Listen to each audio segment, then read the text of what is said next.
But again, going back to his relationship with Joe Sandberg, a man who's in his 50s now is about to do a 14-year bid. Ballmer has given statements in court going against him, saying that he's been conned. But Pablo Torre dug into the archives and found another nonprofit that Ballmer had funded, headed by Joe Sandberg, after Aspiration had completely fell apart. You guys check it out, and every once in a while, I'll check in. And so, what I went to go do was learn more about the Golden State Opportunity Foundation. But when I went to the Where We Started section of the Golden State Opportunity Foundation's website, this is what I saw. Not found. Sorry, that page was not found. Which was weird. It's weird, right? And so what I did was I went to the trusty old Internet Archive, a journalist's best friend. The Wayback Machine. The Wayback Machine.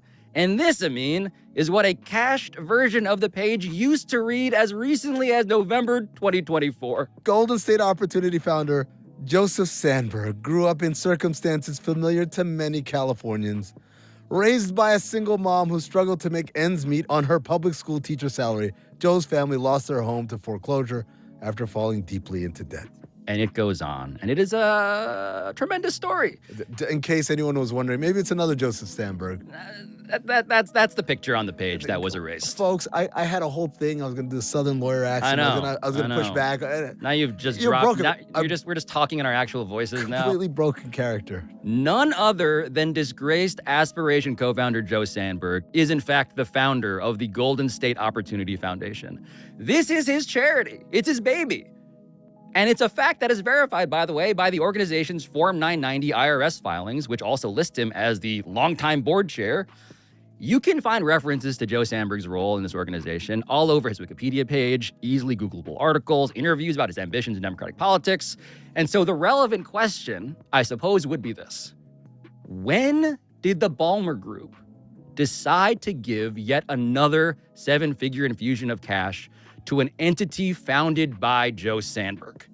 Is that the Ballmer Group announced this grant as part of a larger roundup of grants in December of 2024.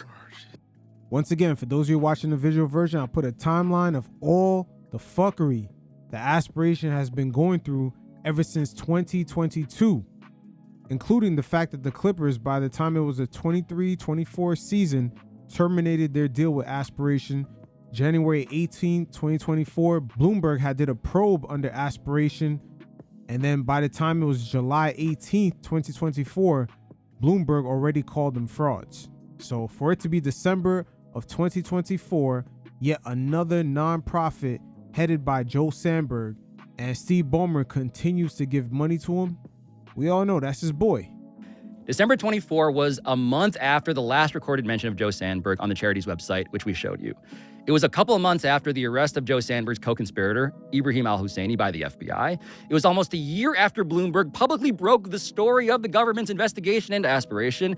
It was more than a year after the Clippers claimed to end their partnership with Aspiration, and dozens of Aspiration employees had been interviewed by the federal government. In other words, well beyond the point when Steve Ballmer would have learned that he was humiliated and defrauded and victimized by Joe Sandberg, as he keeps on saying, Steve Ballmer's charity, the Ballmer Group, appears to have donated, around December 2024, according to the public records of his own internal database, $1.875 million to that same fraudster for the first time. Now remember, Steve Ballmer keeps saying, I got conned. It's almost in the same vein as when he first came into the NBA and he was like, Larry O.B. Both of those things is part of the same bullshit. He never gave a fuck about no Larry O.B. The truth is the Clippers actually allowed Ballmer to almost purchase half of downtown LA by USC. Not only he owns that arena that got built, he also was able to purchase the land directly from the state. So whether he's part of the NBA or not, he's going to be getting paid with that prime real estate. Golden State Opportunity, what is it? 10th anniversary. There it is. 10th anniversary. They've been around for a long time, Pablo. A long time. They've been doing good work, right? That's right. And also the Ballmer Group. You said they've given out $400 million. He doesn't know. It's like loose change in his couch cushions. They just we give it something called the Golden State Foundation. Golden State Opportunity. Sounds great. It's true. It's true that $1.875 million was approximately, doing the math here, worth 0.0014% of Steve Ballmer's estimated net worth at the time. And so, in fairness, we put this in front of the Clippers and the Ballmer Group and the Golden State Opportunity Foundation. I wanted to know what this $1.875 million was used for and why it was $1.875 million. Maybe, this foundation has done and continues to do good work, but the timing of this donation is something that, just to me, would defy, what's that phrase again about explanation? Cannot rationally be explained. That's right. As source number one from the finance department at Aspiration also points out. Am I taking crazy pills? It's just inconceivable to me to be both hoodwinked and bamboozled, but yet continuously giving money to Joe Sandberg. I don't know how to make that make sense in my mind. Well, I want to anticipate the possibility that Steve Ballmer really believed in the mission of the Golden State Opportunity Foundation, Joe Sandberg's baby, the thing that he was the head of. And so maybe there is an art versus the artist sort of distinction he's drawing. No, it does not make any iota of sense to invest in 2021, contribute nearly $100 million in carbon offset pre-purchases, reinvest in 2022 or 2023 round, claim all of that to be lost in 2023, and then come back for more in 2024. So right there, you're hearing from a source that used to work for Aspiration. Everything they just stated right there is exactly what could get exposed if the feds subpoena Steve Ballmer. The Carr versus Sandberg case is very important because it does open up that line that never existed before. These are boundaries that the NBA cannot even reach towards, even with that famous law firm that they're using. Again, Pablo Torre has put on a master class into dog walking Adam Silver and Steve Ballmer into a corner that they cannot fucking get out of. If the NBA comes down with a judgment a little bit too fast, their reputation could be stained forever.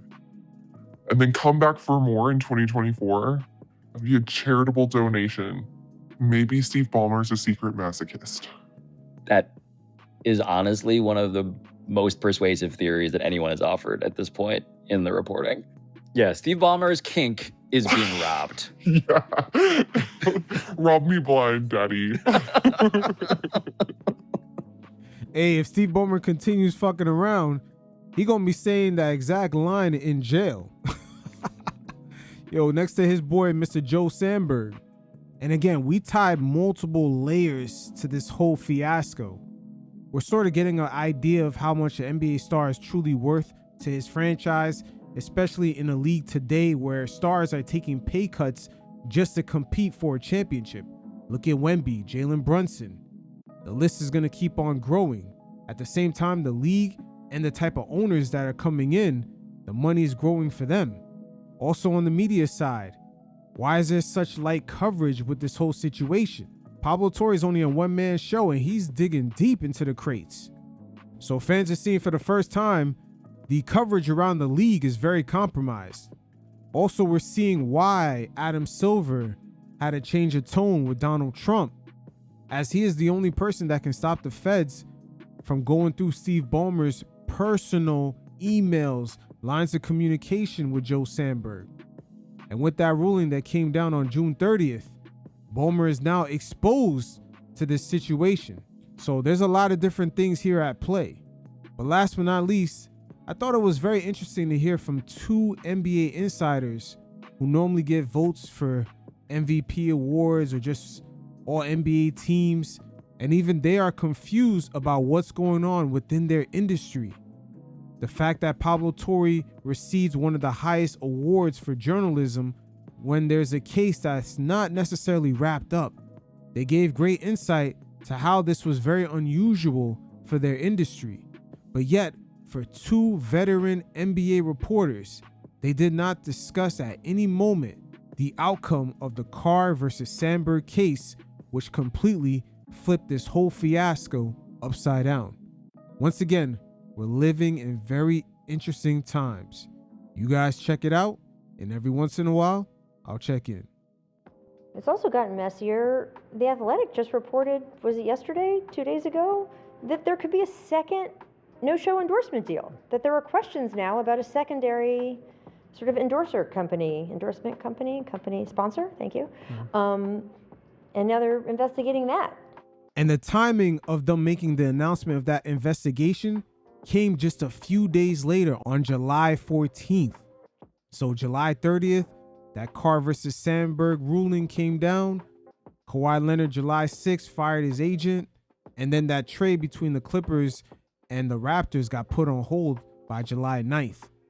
Very interesting, the league happened to throw a nice distraction saying that, oh, we're investigating a possible second quote-unquote secret deal with Kawhi.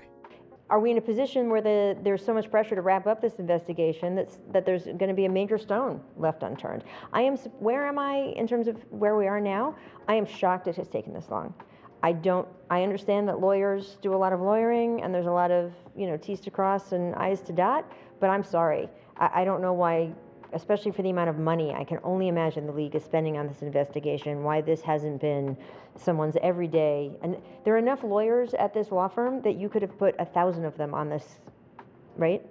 And there's also enough quote-unquote NBA journalists out there that should know the reason why she's asking this question right here is because of the outcome of the Carr versus Sandberg case that came down on June 30th.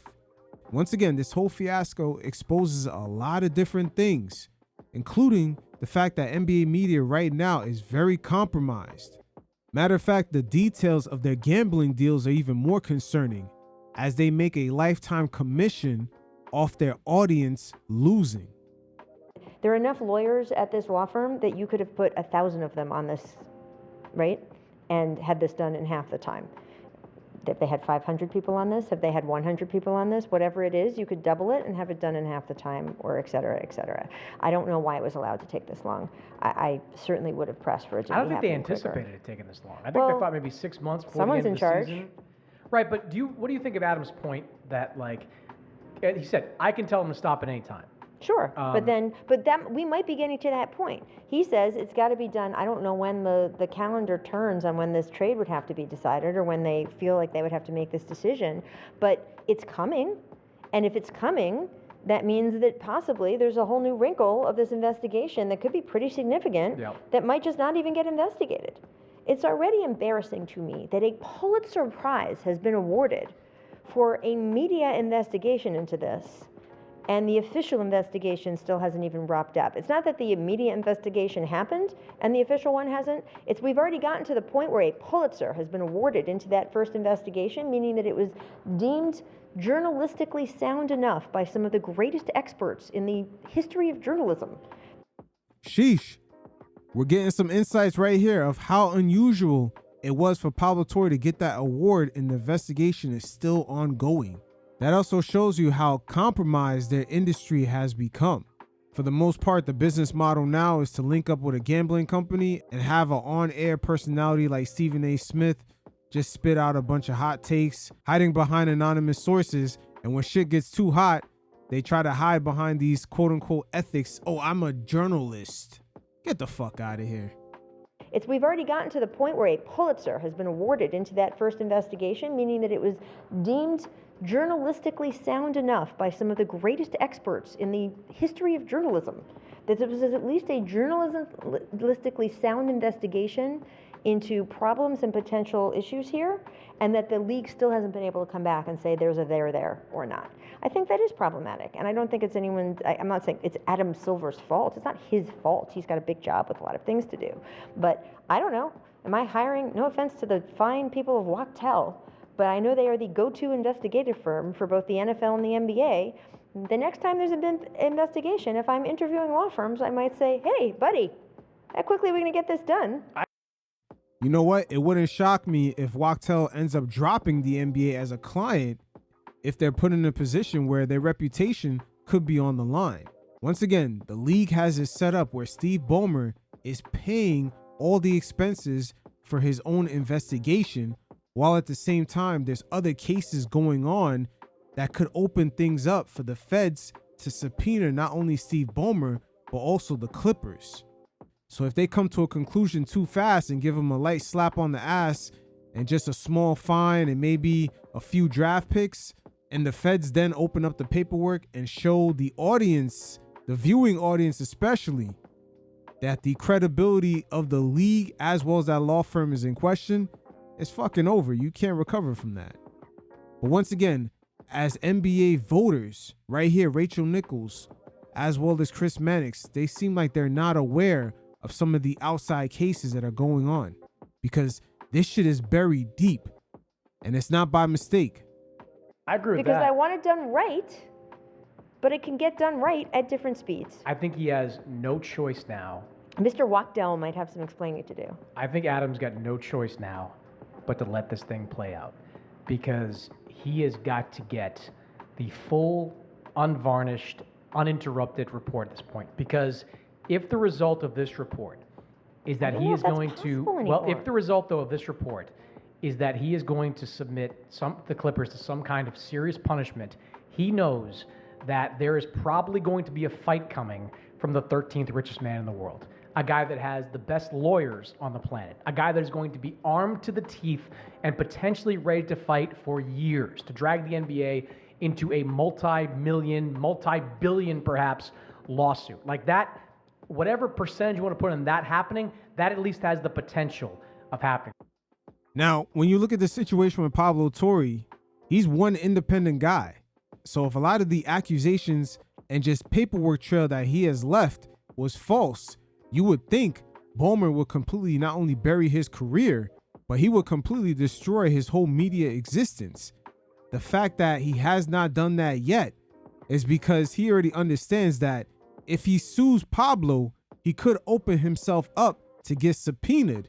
And once again, all the paperwork from the Clippers, the emails, all the trails have to come to light. And they do not want that, because more than likely, we might see some shit that they never wanted us to see, allegedly. Let's just leave it at that.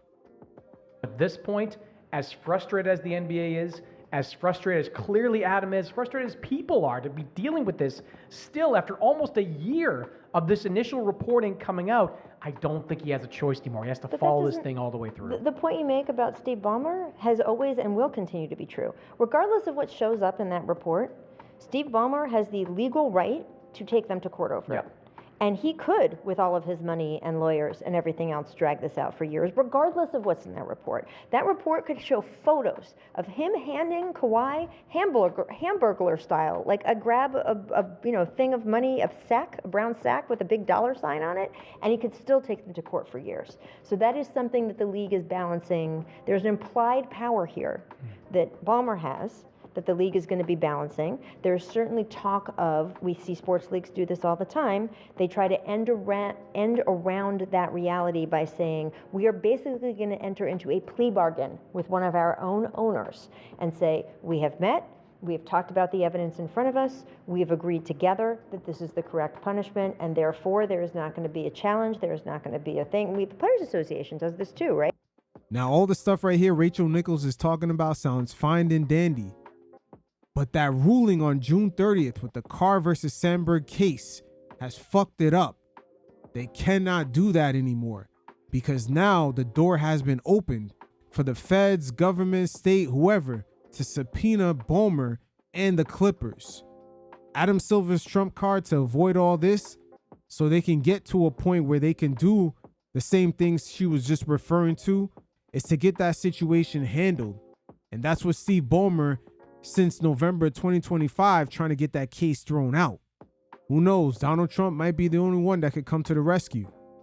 right? They talk and we're not going to challenge it because there has seemed to have been a backroom conversation. Coming to that, And I see that being the more likely scenario of how this ends. The question is, how much power do both, that's a negotiation. Yeah. And how much power do both sides have going into that negotiation? The league's power, the other 29, currently at 29 other owners' power, is what's in that report. But Ballmer's power is still going to be that he has all of this real life world financial and political and legal power. And that's going to be part of this. And I think the fact that the longer this has gone on, the Athletic report, and I have no reason to believe it's not true, if there really is enough evidence of a secondary possible end around, whether it actually happened or not, it's got to be investigated out. And if it's taken 10 months for the first one to be investigated out, how are you telling me that the second one is going to be thoroughly enough done, that we're also going to be done being investigated this summer? right now. Like, It we don't might know what be. they're doing there. They I'm might just have already saying pulled that, like, on you that are- thread a little bit. You are potentially, the longer it goes on, the more you are opening up to accusations from all sides of this got dragged out to give the Clippers a break, this got dragged out but then hurried up at the end and wasn't completely, the Clippers got a break that way because it wasn't thoroughly investigated out.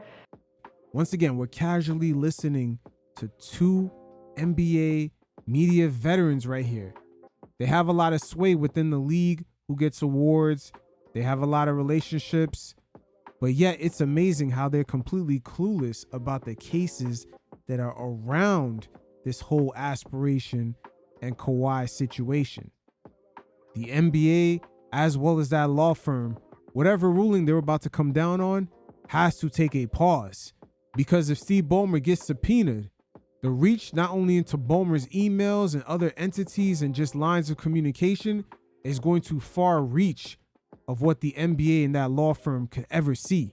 Reputations are on the line. The Raptors got screwed, the Raptors didn't get screwed. I don't know how they can penalize Kawhi Leonard without getting into an actual legal fight with the Players Association.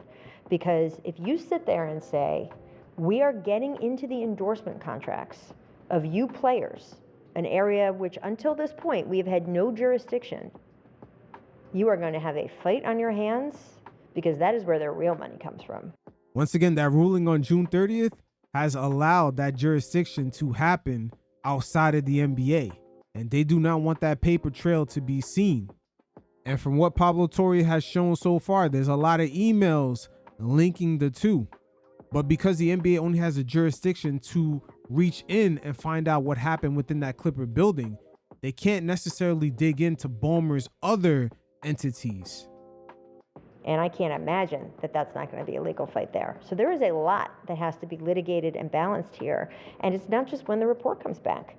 Then Adam Silver has got to figure out what his decision is. There's supposed to be an arbitration process, I believe, written into these rules. This is why I find it hard to believe that unless there is some kind of agreement between all parties, which I think would be best case scenario for I mean, the that is, NBA. I'm sure, what everybody wants. That is Yes. typically what a sports where league it's like wants. the Clippers can find some way to save face where Ballmer doesn't get suspended, somebody gets axed, they lose a draft pick, they can say, This happened we without his didn't know, but you know knowledge." what, in the interest of moving forward, Right, this happened within the organization, without my knowledge, we're Right. going to whatever, X, Y, and Z. plausible deniability Yeah. from the Clippers. If that happens, it's best case scenario. But the Clippers, in all their public statements, they seem very dug in that They they're are. not going to accept any responsibility for anything Didn't that do may or anything may not wrong. have happened with all this.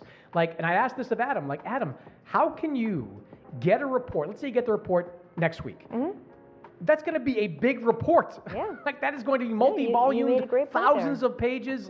You are not going to be able to digest that in a couple of days. Yeah. And then once you digest it, then you're going to come to the conclusion of whether or not you're going to penalize. If you do penalize, how severe are you going to, this feels like something. The next Board of Governors meeting, I think, is in January or September. This feels like something that could still be unresolved in September. Oh, it's going to be unresolved in September. Oh, yeah, it's going to be unresolved. And if Silver gets more buddy-buddy with Trump and gets his way, hell, it could be resolved. It really feels that But way. when would again, Mr. League machinations, which I know nothing about, when would this Kawhi Leonard deal or not deal have to be? I don't think it has to be finalized at any point. Well, I mean, it does. Obviously, they could just say, okay, we're not doing this, we're going home. Well, they could say they're going home, but I think they can always. For it to be salvaged, when would it have to be salvaged by? Well, I don't think. I mean, it hasn't really been. There's no. Yeah, there's no It could date happen there. in Like they've November? agreed to the terms of this deal. It could They haven't happen in December? It could happen anytime. Yeah, Okay. they could do Got it. Now, if Kawhi winds up getting punished with a suspension, obviously the Raptors will say we're going to revisit some of this and let's maybe tinker with the deal a little bit. I don't understand how this contract that they're trading right now could be null and void, because it's not even the contract we're talking about. Isn't it 2 contracts ago? It's 2 contracts ago, yeah. So, like, I am a little bit confused. Is it? Yeah. We're all confused because that trade might have been a smokescreen to kind of deviate the media as well as the NBA audience from that ruling on June 30th. And the fact that Kawhi Leonard on June 6th fired his uncle and agent. It's a lot of things going on. June 14th, the league throws in another monkey wrench. Oh, we're investigating possible second endorsement deal. But at the end of the day, that ruling on June 30th exposed Steve Ballmer as well as the Clippers, aka the NBA, into their lines of communications through emails, text messages, anything that goes on in that building to the feds. And that's what Adam Silver, Steve Ballmer, and that law firm that they're using do not want. But hey, we'll see. These are definitely interesting times. And if I was an NBA superstar on a team, I'll be reevaluating taking that pay cut, because low key, Steve Ballmer showing the true worth of an NBA superstar to a team. I mean, you could check out in my previous segments. I'll link in the description below, but we've gone over and counted well over $400 million Steve Ballmer has spent in order to keep up this whole aspiration facade. And most of that was the money outside of paying Kawhi. Again, interesting times that we're living in right now.